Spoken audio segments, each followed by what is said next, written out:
Акчаны кай жерде сактайбыз? И там болу керек. О деньгах надо думать. Акча тууралуу ойлонуу керек. Само по себе эчтене шешилмейди. Ойлонуу керек.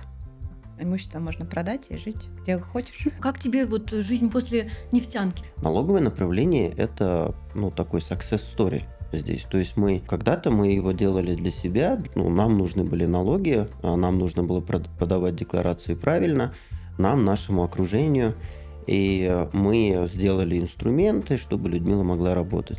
Да, у них, кстати, нет чувства юмора, но зато они отвечают всегда 24/7, что очень радует наших клиентов. Действительно, услуги налоговых консультантов – это личная услуга, она не может быть дешевая.